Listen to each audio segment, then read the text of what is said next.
Welcome to my YouTube channel current affairs. Bangladesh, जो कि साबिक मशरकी पाकिस्तान जनूबी एशिया का एक मुल्क है, सियाह-नमाज़ के साथ मुख्तसर सी सरहद के अलावा ये 3 अतराफ से भारत से मिला हुआ है। 14 अगस्त 1947 से लेकर 1971 तक ये इस्लामी जमहूरिया पाकिस्तान का हिस्सा रहा है। अब जनूब में इसकी सरहदें खलीज बंगाल से मिलती हैं। भारत की रियासत को मिलाकर बंगाली इसे अपना हम नस्ली वतन कहते हैं। बांग्लादेश का मतलब है बंगाल का मुल्क।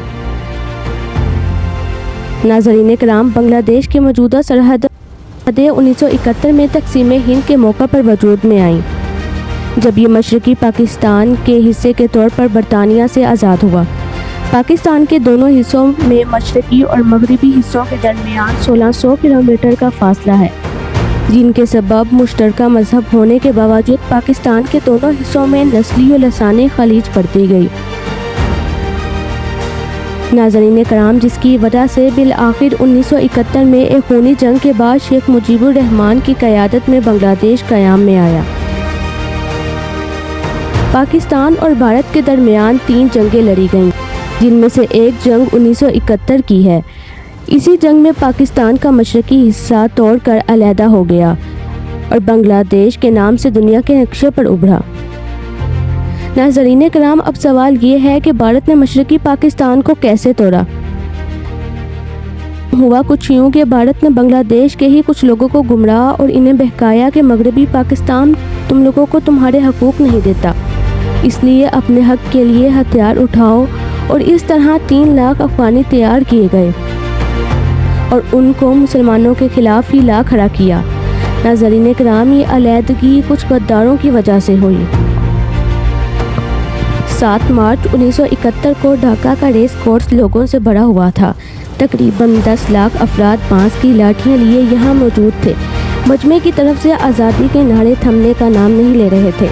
इसी दौरान एक फौजी हेलीकॉप्टर जायज़ा लेने के लिए आसमान पर परवाज़ कर रहा था। वफाक की जानिब से एक हुक्म की खिलाफ वर्जी करते हुए रेडियो पाकिस्तान का ढाका स्टेशन मशरकी पाकिस्तान में शेख मुजीब की तकरीर को बराह रास्त नशर करने की तैयारी में था। शेख मुजीब ने तकरीर शुरू की। ये तकरीर पाकिस्तान में फौजी हुक्मरानी के खिलाफ एक खुला चैलेंज था।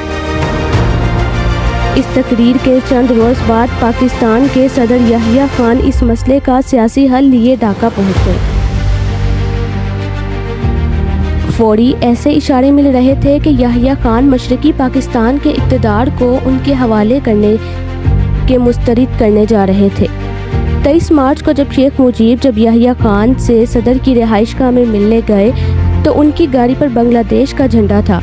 वो ये करना चाह रहे थे कि वो एक आज़ाद रियासत के रहनुमा बन गए हैं। सैयद बदरुल हसन अपनी किताब from rebel to founding father में लिखते हैं कि उनकी बड़ी बेटी शेख हसीना वाजिद ने इन्हें बताया कि फ़ौज की जानिब से गोली चलने की आवाज़ सुनते ही शेख मुजीब ने एक वायरलेस पैगाम भेजकर बांग्लादेश की आज़ादी का ऐलान किया।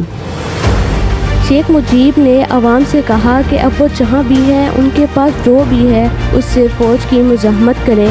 आपकी लड़ाई उस वक्त तक जारी रहनी चाहिए जब तक पाकिस्तान के हर फौजी बांग्लादेश की सरजमीन से बेदखल न कर दिया जाए। उसी रात 1 बजे पाकिस्तान के कुछ फौजी एहलकार शेख मुजीब के घर पहुँचे और वो उनका पहले से इंतज़ार कर रहे थे। घर के गेट पर पहुँचते ही उन्होंने गोलियां बरसाना शुरू कर दी। एक मुकामी सिक्योरिटी गार्ड जो कि गोली लगने पर मौका पर ही हलाक हो गया और शेख मुजीब को गिरफ्तार कर लिया गया। सैयद बदरुल हसन लिखते हैं कि शेख मुजीब को 3 दिन छावनी के आदमजी कॉलेज में रखा गया और फिर सख्त सिक्योरिटी में मगरबी पाकिस्तान ले जाया गया। पाकिस्तान में इन्हें मियाँ वाली जेल में रखा गया। शेख मुजीब तकरीबन 9 माह तक इसी जेल में रहे, फिर इन्हें मौत की सज़ा सुनाई गई। इसी दौरान पाकिस्तान का इक़्तिदार जुल्फ़िकार अली भुट्टो के पास आ गया। उनके हुक्म के मुताबिक शेख मुजीब को जेल से निकालकर रावलपिंडी गेस्ट हाउस में ले जाया गया। कुलदीप नैयर अपनी सवानह उमरी में लिखते हैं कि मुजीब ने मुझे बताया कि एक दिन अचानक भुट्टो मुझसे गेस्ट हाउस में मिलने आए और मुजीब ने उनसे पूछा कि आप यहाँ कैसे आए। بھٹو نے جواب دیا، میں پاکستان کا صدر ہوں۔ مجیب نے کہا، اس عہدے پر میرا حق ہے۔ بھٹو نے انہیں پیشکش کی کہ مجیب اگر راضی ہو جائیں تو مواصلات، خارجہ پالیسی اور دیگر امور مل کر چلائے جا سکتے ہیں۔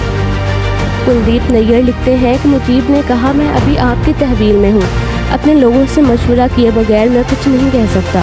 انہوں نے بتایا کہ بھٹو کسی نہ کسی طرح مجیب پر پاکستان کے ساتھ تعلقات قائم رکھنے کے لیے دباؤ ڈالتے رہے۔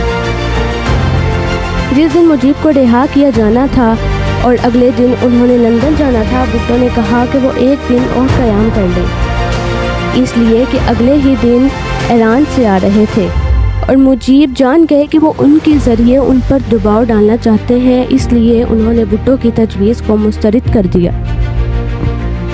7 جنوری 1972 کی رات بھٹو خود مجیب کو راولپنڈی کے ایئرپورٹ پر لے گئے اور ایک لفظ کے بغیر الوداع کہا اور مجیب نے بھی پیچھے دیکھے بغیر آگے بڑھ گئے۔ 2 دن لندن میں رہنے کے بعد 9 جنوری کی شام مجیب ڈھاکہ روانہ ہو گئے۔ راستے میں چند گھنٹوں کے لیے وہ نئی دہلی میں رکے۔ ڈاکٹر کمال حسین لکھتے ہیں، اس وقت کے انڈین صدر وزیر اعظم اندرا گاندھی تھے۔ ان کی پوری کابینہ، تینوں افواج کے سربراہ اور مغربی بنگال کے وزیر اعلیٰ مجیب کے استقبال کے لیے دہلی کے ہوائی اڈے پر موجود تھے۔ فوجی چھاؤنی کے میدان میں ایک جلسہ عام میں مجیب نے تقریر کرتے ہوئے بنگلہ دیش کی آزادی کی جدوجہد میں مدد کرنے کے لیے ہندوستانی عوام کا شکریہ ادا کیا۔ دلی میں 2 گھنٹے قیام کے بعد مجیب جب ڈھاکہ پہنچے اور اس کے ہوائی اڈے پر تقریباً 10 لاکھ لوگ ان کے استقبال کے لیے موجود تھے۔ مجیب نے اقتدار سنبھالا اور جنگ سے تباہ شدہ بنگلہ دیش کی تعمیر نو شروع کی، لیکن ان کی کہانی کا ایک افسوسناک انجام ہوا۔ 1975 تک حالات ان کے ہاتھ سے نکلنے لگے، فوج اور عوام میں بے اطمینانی بڑھنے لگی۔ 15 اگست 1975 کی صبح فوج کے کچھ جونیئر افسروں نے شیخ مجیب کا گھر گھیر لیا اور حملہ کر دیا۔ گولی کی آواز سنتے ہی شیخ مجیب نے اپنے بنگلہ دیش کے آرمی چیف شفیع اللہ کو فون ملایا۔ جنرل شفیع اللہ نے بتایا، مجیب بہت غصے میں تھے۔ مجیب نے کہا کہ تمہارے سپاہیوں نے میرے گھر پر حملہ کر دیا، ان کو واپس آنے کا حکم دو۔ میں نے مجیب سے کہا کہ آپ اپنے گھر سے باہر آ سکتے ہیں۔ گھر پر حملے کے بعد مجیب بلائی منزل سے نیچے آنے کے لیے سیڑھیاں اتر رہے تھے کہ فوجی اہلکاروں نے ان پر گولیاں برسانا شروع کر دی۔ وہ منہ کے بل زمین پر گرے اور اس کے بعد اس گھر میں موت کا ریسٹ شروع ہوا۔ سب سے پہلے بیگم مجیب، پھر ان کے بیٹے جمال اور اسی طرح ان کی دونوں بہویں اور حتیٰ کہ سب سے چھوٹے بیٹے 10 سالہ رسل مجیب کو بھی مار دیا گیا۔ اس گھرانے کی بس 2 بیٹیاں ہی زندہ رہیں کیونکہ اس وقت وہ جرمنی میں تھیں۔ اب سوال یہ تھا کہ بنگلہ دیش کے بانی اور بنگلہ دیش قوم کے رہنما شیخ مجیب کو قتل کیوں کیا گیا؟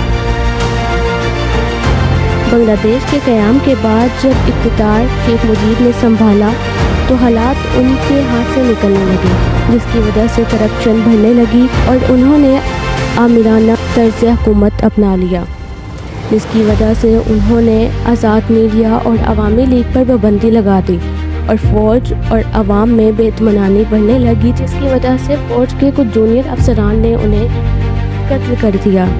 مجیب کی لاش کو ہیلی کاپٹر کے ذریعے ان کے آبائی گاؤں میں پہنچایا گیا۔ فوجیوں نے اس دوران ان کے گاؤں کو گھیر لیا، اس لیے تاکہ ان کی نماز جنازہ میں لوگ شرکت نہ کر سکیں۔ فوجیوں کا اصرار تھا کہ مجیب کو جلد از جلد دفنایا جائے، لیکن گاؤں کے ایک بزرگ بضد تھے کہ انہیں غسل دیا جائے۔ طرح ایک ملک کے بانی اور قوم کے رہنما کا افسوسناک انجام ہوا۔